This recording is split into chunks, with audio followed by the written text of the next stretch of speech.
Na nataka nikuambia wewe Mr. Dorcas, wacha kwanza kutembea na bibi yako kila siku. Hakuna mwanaume anatembeanga na mwanamke akitembea akifanya siasa. Wacha ujinga na wache utoto. Na hata ikiwezekana tutakuimpeach mara nyingine huko Mount Kenya. Welcome back to Havana Media. My name is Celestine Wendia. I'll be your host for today. And we will be talking about Oscar Sudi and CS of Finance Mbadi. Now, they were in Uasin Gishu County to attend an event on government better transformative agenda. And what stood out for me was CS Mbadi's reaction when Oscar Sudi was speaking, because we all know Oscar Sudi does not mince his words, especially in public. He went ahead and said Gachagua doesn't have another topic of discussion, and that's why all he's focusing on is President William Ruto. And Mbadi could be seen beside him because they had stood together, and the shocked reaction on his face as if he couldn't believe what Oscar Sudi was saying. Rather than explaining it to you, let me show you a video. Nimeona ule mshenzi Rigiji anaongea sijui kule Murang'a. Anasema ati magari, pikipiki, sijui mitungi ya maziwa, sijui nini, ati William Ruto ametumana hapa. Nataka niambie wewe Rigiji, ujinga mimi usinilete, pelekea watu wengine. Mimi nimefanya kazi kwa miaka mingi. Wewe ulishinda ukaa kwa serikali, ulishinda utafuta marafiki. Hiyo Murang'a unaongea hapo penye unaongea sijui, wewe umepea nini hao watu? Kazi yako kila siku ni kuamuka na kuhara kwa mdomo yako. Unahara kwa mdomo yako. Hakuna siku unapanga mambo ya maendeleo. Ulikuwa kwa uongozi kwa mwaka 2. Utuoneshe toilet tulijenga huko Mount Kenya. Utuongeze kazi ulifanya. Sasa naona sasa anaongea maneno mengi ati hivi yote William Ruto ametuma. Kwani William Ruto wako na makende, sisi hatuna makende? Waambie Rigijia wache ujinga na wache ushenzi. Sisi tutafanya kazi, tutafanyia wananchi wetu kazi, tutatembea hiyo Mount Kenya. Hatuwezi tukatembea bure vile unatembea bure ukiongea matope.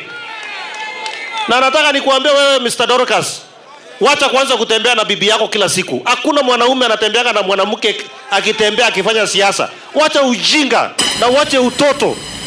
Na hata ikiwezekana tutakuimpeach mara nyingine huko Mount Kenya. Naona unasunguka unaongea matope mingi sana. Huyu Mbadi amekuja hapa ni waziri wa fedha. Ukiuliza Mbadi hata shilingi moja ya serikali kama iko hapa, yeye mwenyewe ametuletea 1.5 million kuongezea kutoka kwa mfuko yake. Oscar went ahead and said they could impeach Gachagua again if the chance was presented. You have heard the speech for yourself. What do you think about it? CS Mbadi's reaction is what that got me, because it feels like one of those episodes where you are with one of your friends and they say something and you wonder, when did we discuss that? He seems like he was not aware that conversation would take place. What do you think about Oscar's opinions or Oscar's speech? Because he criticizes Gachagua in such a way, and we have been talking about how leaders should conduct themselves in public. Do you think he deserves a lesson on that? And when Mbadi spoke, he said that he is grateful that President William Ruto chose him for the position of the CS of Finance. He said that President William Ruto is doing work for the people. He gave an example and went ahead to say that roads construction will continue to take place, and that President William Ruto's government is actually working for the people, and people are so focused on the negative that they do not look at the positive side. What do you think about this? He went ahead and donated 1.5 million shillings towards the agenda that was being discussed for the day. Serikali imeshindwa na kazi. Ninawaambia kama waziri wenyu wa fedha, hii kazi tunaichapa, tunazonga mbele. Hata barabara zile zilikwama yote Kenya mzima, tumelipa contractors wa barabara, wengi wamerudi kwa barabara karibu wote, na mtaona tukiendelea mbele mabarabara zetu zote zitaanza kujengwa. Na soko, serikali gani tangu tupate uhuru imejenga soko 400 in 2 years? in this country isipokuwa ni hii serikali. Kwa hivyo mimi nasema nikisimama hapa, kama ni kazi, hii serikali inafanya kazi. Kama hutaki kukubali, wananchi wenyewe watakubali. Na mimi wacha nimalizie. Siku ya leo nimekuja hapa. Mnajua mimi nilikuwa chairman wa ODM. The longest serving chairman of ODM to date. Remember some time back, this whole thing was brought by Gachagua, lecturing the Mount Kenya MPs, calling them foolish because that happened a few days ago. He called them foolish, said they are betraying their people's needs, and following President William Ruto blindly without them focusing on actually working for their people. And this whole thing caused a lot of drama because Farouk Kibet went ahead and said Gachagua is the biggest idiot he knows because he had no right to call MPs foolish. Also, Sabina Chege had quite some comments to offer on that, and many leaders are arguing that Gachagua is doing or is conducting his 2027 campaign by pushing his tribal agenda.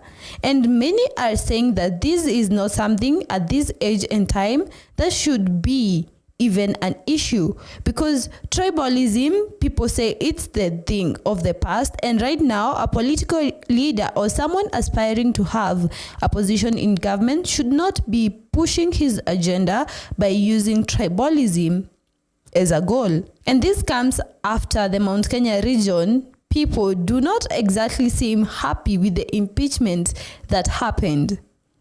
And a few leaders have been saying that they are still bitter that Gachagua was impeached, and that's why, and some of them cannot even believe it to this day, and that's why there is a lot of political push and pull in that political scene. What do you think about all this? Because a lot of people on social media have been arguing that Gachagua is just bitter because President William Ruto cut him off from the government, but others are saying that he supported President William Ruto and he deserved to be in the government. And that's why he's fighting so hard come 2027 to make sure that he is elected. And so far, he has hinted enough times that come 2027, he might run for government. And a lot of leaders seem to say that, especially the ones who are not actively supporting him, are always calling him out whenever he is out and issues a speech. Because in Oscar Sudi's speech, we could hear him saying that all Gachagua is doing is implying that President William Ruto is sending Kithure Kindiki to conduct his side quests. And others said that Kithure Kindiki should have remained as CS instead of going in as deputy president. Do you think this was his wisest career choice going into politics, or do you think he made a mistake?